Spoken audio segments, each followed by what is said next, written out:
तुम्हारे ऊपर शनि का प्रकोप है, ये सुनकर सामने वाला कांपने लगता है और अनहोनी का डर उसे सताता है। हम बता दें कि ज्योतिषी के खास सेगमेंट में हमारे साथ चीफ गेस्ट हैं आचार्य उद्भूत। हम उनसे बातचीत करेंगे और जानने की कोशिश करेंगे कि ये शनि का प्रकोप क्या होता है, इसके आगे टर्म होता है कि ढैया क्या होता है, साढ़े साती क्या होता है। तो हम एक एक करके बात करते हैं।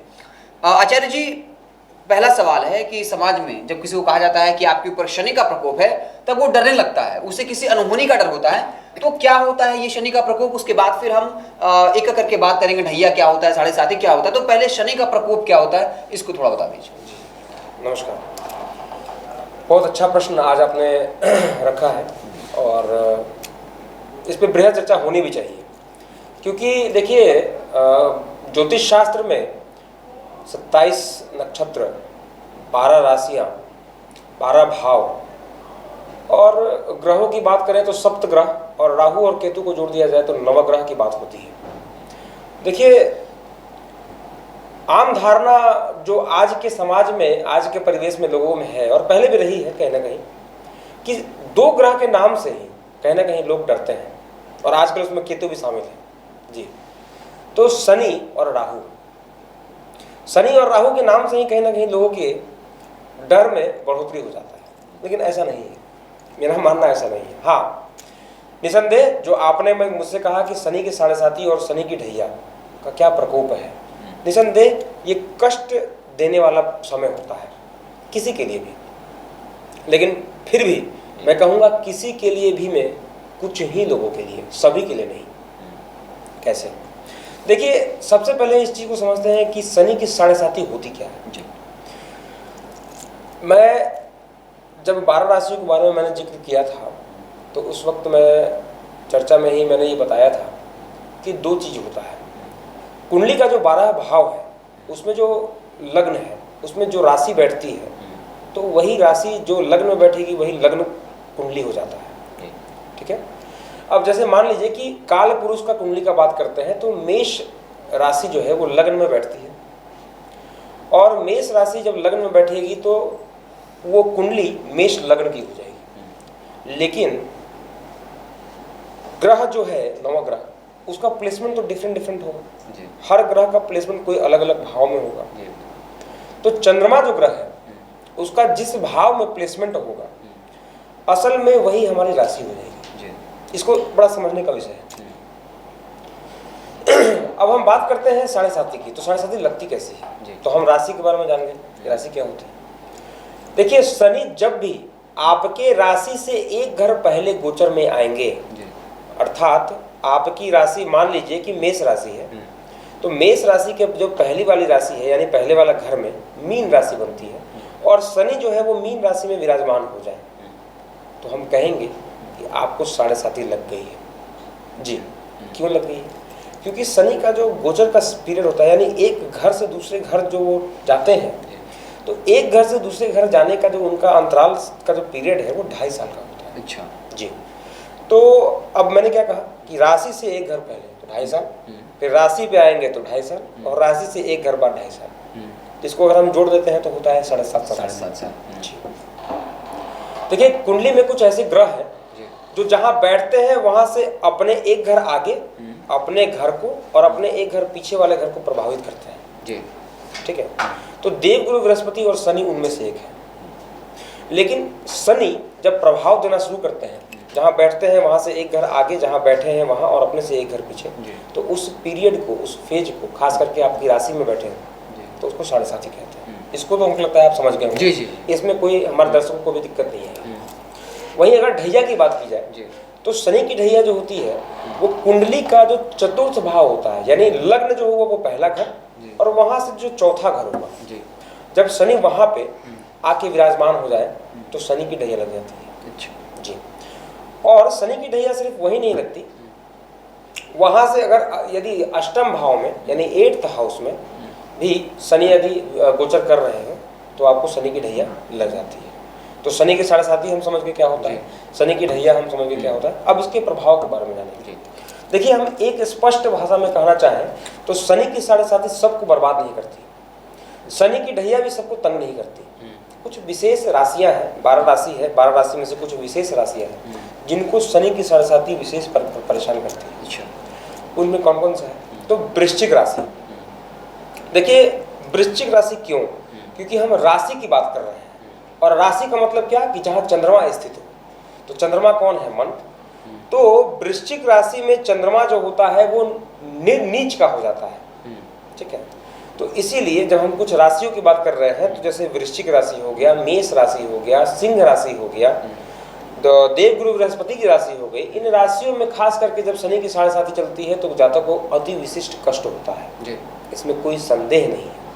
इनका कष्ट आम की तुलना में ज्यादा होता है। उसमें भी यदि कुंडली में कहीं ना कहीं शनि और चंद्रमा की युति हो, युति का मतलब समझिए, युति का मतलब होता है जोड़, अर्थात दो ग्रह एक साथ बैठा हो तो उसको युति कहते हैं। तो शनि और चंद्रमा कहीं से भी किसी भी भाव में, 12 घर में किसी भी घर में यदि एक साथ बैठ जाए तो ऐसे व्यक्ति को उसकी साढ़ेसाती में विशेष कष्ट होने लगता है। यहाँ तक से ज्योतिष शास्त्र में लिखा है कि चंद्रमा यदि दूसरे घर में विराजमान हो और शनि की साढ़ेसाती चल पड़ी तो पानी पिला के रख देते हैं। शनि की साढ़ेसाती ऐसी है जी। अब इसको जरा समझते हैं कि शनि की साढ़ेसाती आखिर आपको इफेक्ट कैसे डालती है, क्या कष्ट डालती है, क्या हर समय परेशानी करती है या कुछ अच्छा भी देखे जाती है। तो जैसे मैंने कुछ राशियों की बात की, अब मैं उन राशियों की बात कर रहा हूँ जिनके ऊपर साढ़ेसाती आती तो है लेकिन उन्हें लाभ देके जाती है। कौन कौन सी राशि है? तो शनि की जो मित्र राशि है यानी शुक्र की राशि, वृषभ राशि और तुला राशि। बुध की 2 राशियां हैं, मिथुन राशि और कन्या राशि। और शनि की अपनी 2 राशि यानी मकर राशि, माफ कीजिएगा मकर राशि और कुंभ राशि। तो इन 6 राशियों में यदि शनि की साढ़ेसाती आती है और शनि के साथ चंद्रमा का कोई संबंध यदि ना हो तो मैं कह सकता हूँ हर कुछ दे के जाने वाले हैं भगवान शनि इस 7.5 साल में जी। तो डरने की आवश्यकता नहीं है सभी के लिए। हाँ, उनको डरना विशेष पड़ जाता है जब चंद्रमा और शनि की युति कहीं ना कहीं लग्न में बन जाती है, शनि की साढ़ेसाती। अब समझिए इसमें भी देखिए 3 इसको कह सकते हैं फेज होता है। एक फेज होता है इसको उदय कहते हैं, यानी शनि आए, जैसे 12वें घर में पहुंचे, पहला घर में। दूसरा मध्याह्न काल होता है जिसमें शनि आ जाते हैं अपनी राशि पे। और तीसरा उत्तरार्ध हो जाता है जब शनि जाने वाले होते हैं। कभी कभी जो 6 राशि मैंने बताया कि इन्हें विशेष नुकसान करते हैं, ऐसा देखा गया है कि जाते जाते इन्हें भी लाभ कर जाते हैं जी। देखिए शनि का मूल स्वभाव समझिए। देखिए हर व्यक्ति जो इस धरती पे आया है वो उसमें कुछ मूल गुण है, कुछ मूल स्वभाव है जो वो नहीं करे तो उसकी पहचान ही कहीं ना कहीं ना हो। तो ग्रहों की भी कुछ अपनी मूल स्वभाव होते हैं। जैसे कहते हैं ना षड्रस, तो षड्रस में जो होता है वो हर रस होता है, जैसे तीता होता है, मीठा होता है, खट्टा होता है। उसी प्रकार से ग्रहों का भी अपना कुछ मूल रस है, कुछ मूल स्वभाव है जिसको देने में वो बाध्य है और कुछ कर नहीं सकते। तो शनि को यदि देखा जाए, राहु को यदि देखा जाए तो ये कष्ट के प्रबल कारक है, पेन के कारक है, दर्द के कारक है। मतलब यदि किसी भी व्यक्ति के जीवन में सुख जा रहा है और दुख की घड़ी कहीं ना कहीं आ रही है, दुख आ रहा है, कष्ट आ रहा है, अपने प्रियजनों से बिछो हो रहा है या कहीं ना कहीं चोट चपेट की घटना घट रही है, आप अपना धन उपार्जन नहीं कर पा रहे हैं, नौकरी लगी हुई थी, नौकरी को किसी प्रकार से कोई छुड़वा दिया या आप ही अपने मति गति के चलते छोड़ के चले जा रहे हैं, आप मान लीजिए आपके ऊपर शनि ने अपना छड़ी घुमा दिया है जी, कष्ट देने का प्रारंभ कर दिया है उन्होंने। देखिए शनि जिस राशि में बैठते हैं उससे एक घर आगे अपने घर पे और एक घर पीछे, जैसा कि मैंने कहा, फल देते हैं। अब समझिए इसको कैसे फल देते हैं। देखिए शनि जब आपकी राशि से पहली राशि में आएंगे तो वो उदय काल में होंगे, तो सीधी सी बात है कि वो खर्च भाव बनता है। अब शनि यहाँ क्या कराएंगे तो आपसे गलत निर्णय कराएंगे, गलत निर्णय करा के आपका धन बर्बाद करा देंगे। देखिए याद रखिएगा मेरा एक बात, ज्योतिष शास्त्र में स्पष्ट कहा गया है कि नवग्रह में किसी का औकात नहीं है जो आपको तंग कर दे। तो फिर प्रभाव कैसे डालता है? ये सारे के सारे ग्रह प्रभाव आपके मन पे डालते हैं, आपसे गलत कार्य कराते हैं और आपको परेशानी में डाल देते हैं। तो शनि भी उनमें से एक है। शनि जब आते हैं अपने 12वें घर में तो पहले ये आपको मौका देते हैं, उस मौका में आप निसंदेह कुछ धन का उपार्जन करते हैं, और जैसे ही धन का उपार्जन करते हैं तो मानव जाति में एक बड़ा खराब गुण है कि फिर वो सारा जो क्रेडिट है वो खुद को देने लगता है कि वाह ये तो मेरे वजह से हो गया, इसे तो मैंने कर लिया, ये मैं नहीं होता तो कोई कर नहीं सकता था। बस वही समय ढूंढते हैं भगवान शनिदेव, और उसके बाद जो डंडा घुमाते हैं तो उसी मद में, उसी अहंकार में आपसे दूसरी गलती होती है, और ऐसी बड़ी गलती होती है कि फिर आपको संभलने का कोई मौका शनि देते नहीं है। तो करते क्या है, तो याद रखिएगा कभी भी जब शनि की साढ़े साथी शुरू होगी तो वो 12वें घर से शुरू होती है, यानी आपके राशि से एक घर पहले, और वो करवाते क्या है, तो आपका सबसे पहले धन खत्म करवाते हैं। जब सबसे बड़ी बात है कि आज के डेट में अगर अर्थ खत्म हो जाए तो आपको टेंशन में तो आना वाजिब सी बात है, आप टेंशन में आ ही जाइए। उसके बाद लग्न पे आते हैं, यानी हर काम विलंब।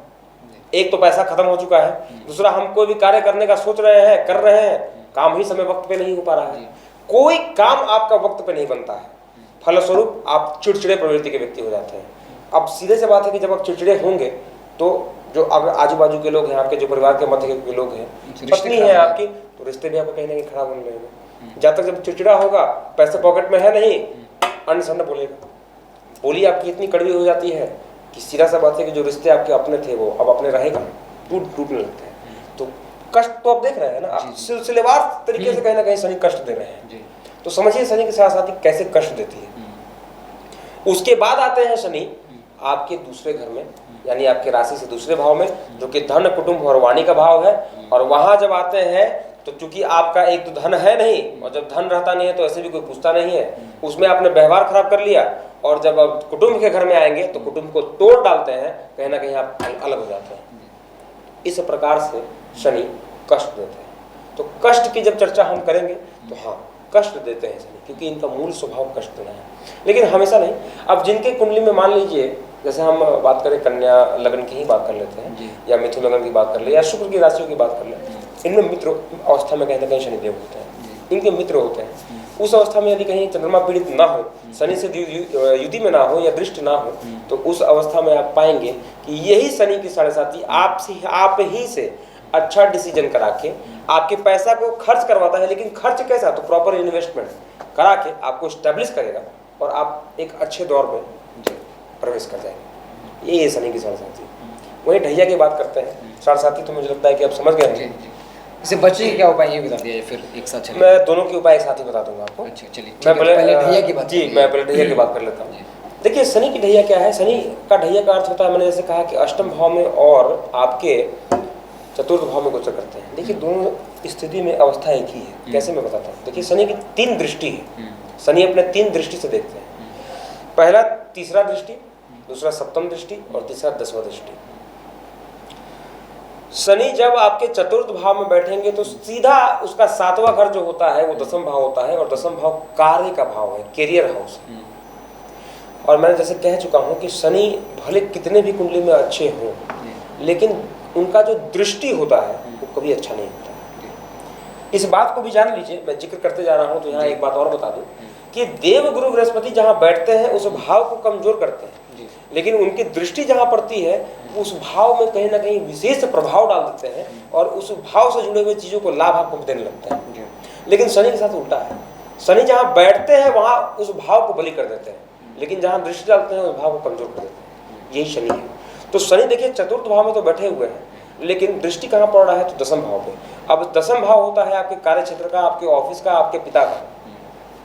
कहीं ना कहीं इनके साथ संबंध खराब करने लगते हैं। ऑफिस में है तो बॉस के साथ अनबन होने लगेगी, ऑफिस में है तो कहीं ना कहीं कलीग के साथ अनबन होने लगेगी। मैंने ले दे के देखा जाए तो बॉस इतना परेशान करने लगेगा कि कहीं ना कहीं नौकरी छोड़ने की अवस्था आ जाए, या कैसे भी करके मेरी ट्रांसफर हो जाए, आप इसी में परेशान रहेंगे।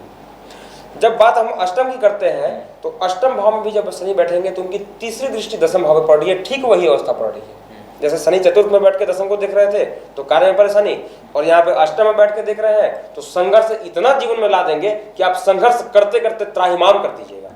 इतना संघर्ष करने लगते हैं, इतना रगड़ने लगते हैं, कोई काम आपका होने ही नहीं देंगे।